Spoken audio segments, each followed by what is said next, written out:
Mi nombre es Emilio Muñoz Velasco, soy uno de los profesores de la asignatura. La primera cuestión que muchos alumnos se preguntan cuando llegan a la escuela es ¿por qué matemáticas? ¿Por qué estudiamos matemáticas? Evidentemente todo el mundo nos suele decir, bueno, es que las matemáticas, como dice el primer punto, pues proporcionan unas herramientas adecuadas que luego os va a hacer falta para el futuro. Eso yo creo que todo el mundo lo tiene claro. Pero yo quiero decir un par de cosas que son muy importantes también. Es decir, no solamente las matemáticas son importantes como herramienta, sino también por dos motivos que para mí son fundamentales. El primero, que es el segundo punto que tenéis aquí, hablo del pensamiento matemático. La manera de pensar de las matemáticas, la manera rigurosa, crítica, ordenada, la manera especial con la que se piensa en matemáticas, de la forma en que pensamos los matemáticos, es muy útil para la ingeniería, porque precisamente plantea eso, una manera de enfrentarse a los problemas de una manera rigurosa, de una manera crítica y de una manera organizada, que otras ciencias pues no tienen. El tercer punto, y el segundo punto importante que quiero destacar aquí, es la importancia del uso del lenguaje matemático. No solamente entender el lenguaje, la simbología, sino de usar el lenguaje matemático en cuestiones como demostración, razonamiento, teorema, ese tipo de cuestiones, conjetura, refutar una demostración, qué es lo que se puede aplicar y cuáles son las hipótesis en las que se puede aplicar un teorema.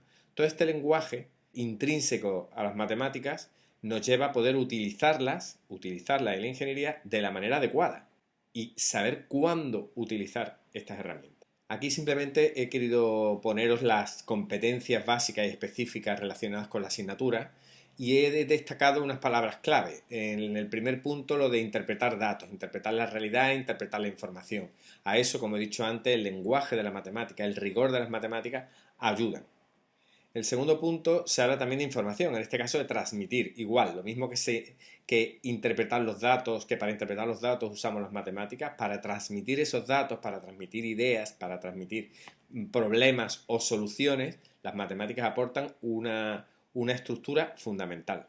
Aparte de eso, pues lo que ya hemos dicho antes, las matemáticas son fundamentales para el futuro, para los estudios posteriores. Evidentemente, cualquier ingeniero tiene que saber matemáticas y además entenderlas suficientemente, no solamente saber las matemáticas como una receta.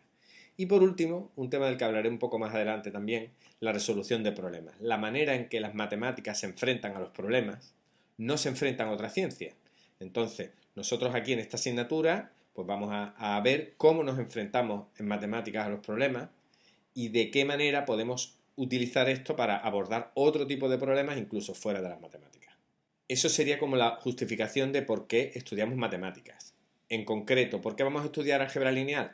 Yo aquí he querido poner simplemente unos cuantos ejemplos de motivación que yo uso al principio de cada tema, pero quería poneroslo para que veáis qué tipo de problemas vamos a poder resolver con lo que aprendamos, con lo que aprendáis en esta asignatura. Problemas de sistemas de ecuaciones, que vamos a hablar en la primera parte del curso, pues esos problemas evidentemente se aplican a multitud de situaciones de la vida real. En concreto, y en particular, pues aquí vemos un ejemplo, un circuito muy pequeñito, las leyes de Kirchhoff, y este problema, pues al final su planteamiento, su modelización requiere la resolución de un sistema de ecuaciones. Pequeño en este caso porque el circuito es pequeño, pero si hay muchísimas incógnitas, pues el sistema será muchísimo más grande. Depende de la complejidad del circuito. En el tema 2 hablaremos de algo todavía desconocido para vosotros, que es la diagonalización. Simplemente poner un detalle. Algo de lo que vais a estudiar en este curso tiene que ver con resistencia de materiales, independientemente del grado que estéis haciendo. Y bueno, pues las tensiones que soportan los materiales, pues se expresan matricialmente. Esto es una matriz, como seguro que todos conocéis. Y bueno, las direcciones principales es algo que nosotros vamos a estudiar y que le vamos a llamar los autovectores de una matriz y que está relacionado con el tema 2, que es la diagonalización. En el tema 3, en el que estudiaremos, repasaremos y profundizaremos en un tema que ya conocéis también del bachillerato, que son pues las rectas, los planos, etcétera, etcétera, lo que se llama geometría afín euclídea, pues un ejemplo sencillo, pues nada, un problema físico muy fácil de dos fuerzas que vienen expresadas como vectores, pues el ángulo que forman esos vectores, las distintas componentes, la componente ortogonal, la componente normal, etcétera, de esa fuerza. Todo eso está relacionado con el tema, todo eso y mucho más está relacionado con el tema que estudiaremos y profundizaremos en el tema 3 de geometría afín euclídea. En el tema 4 hablaremos de los movimientos, de los giros, de las traslaciones, de la simetría, etc. Yo aquí he puesto un ejemplo sencillo de una pieza, en este caso es una noria, que se mueve y quiero saber las posiciones de los distintos elementos conforme vamos girando la noria. Y trabajar todo esto en coordenadas, como decimos por aquí, que será una palabra que se oirá mucho en este curso de álgebra lineal, pues será fundamental. En el tema 6 nosotros estudiaremos algo que se llama así genéricamente álgebra lineal numérica, que básicamente nosotros nos vamos a centrar en lo que he dicho antes, en estudiar sistemas de ecuaciones grandes, es decir, sistemas de ecuaciones que responden a problemas de la vida real. Entonces los problemas de la vida real no son sistemas de 3 ecuaciones con 3 incógnitas como hemos estudiado en el instituto, sino son sistemas pues a lo mejor con 100 ecuaciones y 100 incógnitas. Ahí ya los métodos habituales, los que conocéis, Kramer, Gauss, etcétera, pues se quedan pequeños. Entonces hay que estudiar otros métodos que, digamos, pagamos el precio de perder exactitud, entre comillas, ganando eficiencia, tanto si lo vamos a hacer a mano como si lo vamos a hacer con un ordenador.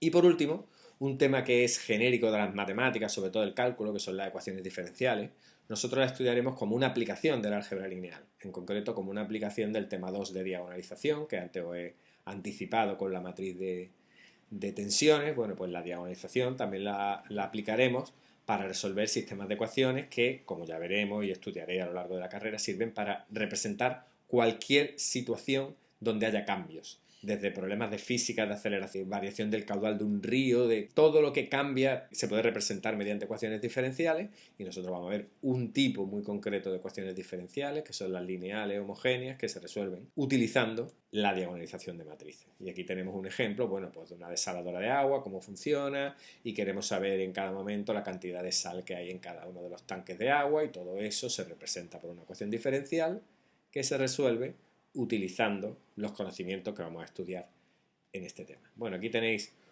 7 ejemplos de los 7 temas, básicamente, de todo lo que podéis aprender en esta asignatura, y como veis es totalmente aplicado a la vida real en general y a la ingeniería en particular. Entramos ya en cosas un poquito más concretas. En cuanto al programa, pues nada, deciros que el programa tiene 8 temas. El primer tema, pues hablaremos de la base, digamos, sentaremos las bases, los dos primeros temas realmente, sentaremos las bases de la asignatura, son los más abstractos. Yo siempre digo a la gente, le pido que por favor que aguanten los dos primeros temas, que son los más abstractos, pero lo bonito para vosotros, la parte más aplicada, viene después. Entonces los dos primeros temas se sientan los cimientos de la asignatura, sin ellos no se puede entender lo que viene después, que son los temas de espacios vectoriales y de aplicaciones lineales. Digamos, los dos siguientes ya son temas mucho más cercanos a vosotros. El primero, pues vamos a estudiar con más profundidad lo que hemos dicho antes, las rectas, los planos, etcétera, que estudiasteis en bachillerato, el tema de espacio fino euclídeo, y vamos a profundizar en el tema 4 en cuestiones que se llaman aquí de forma genérica geometría ortogonal, pero nos centraremos sobre todo en los movimientos, tanto en el plano como en el espacio. Digamos que esa es la parte quizá más llamativa y más aplicada a cualquier ingeniería. Los temas que vienen, el tema 5 también es muy aplicado. Nos centraremos en el estudio de unas curvas concretas que se llaman las cónicas, que habré oído hablar, la elipse, la hipérbola, la parábola, y las cuádricas, que son una superficie del espacio. Las cónicas son curvas del plano, las cuádricas son superficies del espacio, y vamos a ver cómo se pueden estudiar desde el punto de vista del álgebra lineal. Vamos a poder estudiar en profundidad tanto las cónicas como las cuádricas gracias a su representación matricial y a cuestiones relacionadas con el tema 2, con la diagonalización. El tema 6, como también os adelantaba, es, pues bueno, vamos a aprender a cómo se pueden plantear y resolver los sistemas de ecuaciones grandes. Nosotros esto lo haremos de forma muy práctica, usaremos programas informáticos, usaremos las prácticas de la asignatura para abordar este tema. El tema 7, como os decía, es una aplicación concreta del álgebra lineal, en concreto de la diagonalización, para resolver un tipo especial, dos tipos veremos, de ecuaciones diferenciales lineales. Y por último, pues un tema que yo le he llamado aquí transversal, porque realmente lo vamos a estar estudiando a lo largo de todo el curso, que es uso de paquetes informáticos. Aquí tenéis un poco un reparto aproximado de tiempo de qué le vamos a dedicar a cada uno de los temas, que estas horas tienen que sumar las 60. Y la bibliografía de la asignatura. Estos son los 3 libros que recomendamos. Yo siempre digo que, bueno, que en primero tener libro, pues sí, para consultar, básicamente. Y aquí tenéis, pues bueno, 2 teóricos, 2 de teoría, este que quizá es el que más vamos a seguir, aunque ya veréis que las transparencias y las clases no se sigue ninguno en concreto. Yo os iré diciendo en cada tema, básicamente, de dónde lo he sacado más, pero para la segunda parte de la asignatura, este libro lo hemos seguido bastante. Este sobre todo lo he utilizado para cuestiones de aplicaciones no solamente a la economía como dice aquí, sino a la ingeniería. Y luego, bueno, un libro de problemas. Los alumnos siempre lo suelen pedir, pero yo no recomiendo los libros de problemas así de entrada. Un libro de problemas solamente es cuando uno ya ha agotado todos los problemas que se le han propuesto en clase, los exámenes anteriores, etcétera. Si todavía tiene tiempo, pues puede coger un libro de problemas, tapar la respuesta e intentar hacer alguno. Pasamos al tema de metodología, simplemente contaros un poco, por lo menos en qué baso yo mi metodología. Fundamentalmente en 4 puntos, en la motivación, como hemos dicho, que veáis que todos los temas que vamos a estudiar, como ya hemos empezado hoy, pues tienen aplicaciones a la ingeniería. En otra cuestión fundamental que no viene en los libros, que yo lo he aprendido a base de estudiar esta asignatura y a base de darla muchas veces, que es transmitir las ideas clave, que tengáis en mente las ideas detrás de cada tema. No cómo se hace algo, sino cuál es la idea, cuál es la clave que hay detrás. El tercer punto, pues aprender a resolver problemas, que lo decíamos al principio, es decir, enfrentaros de verdad a problemas. Y por último, pues os hablaré del campus virtual un poco. Es decir, el campus virtual va a ser una herramienta no solamente para comunicarnos y para daros los apuntes, etcétera, sino también una herramienta en la que vosotros vais a trabajar. En cuanto a las clases de problemas, aproximadamente mi intención, como siempre, es dedicar como mínimo la mitad del tiempo disponible para resolver problemas, porque es la clave de la asignatura, los exámenes son exámenes de problemas y lo que tenéis que aprender es a enfrentaros a problemas, como decía antes. El método de trabajo, y este año más que nunca, yo explicaré, aparte de los vídeos que ya os iré comentando que tenemos en el campus virtual, de la asignatura, etcétera. Aparte de eso, iré comentando y iré explicando cada uno de los temas de manera teórica, pero lo importante es que vosotros luego apliquéis esas nociones a los problemas. Para esta parte es fundamental vuestro trabajo. Si vosotros no preparáis los problemas, evidentemente, y para preparar los problemas hay que estudiar y entender la teoría, pues todo lo demás no sirve.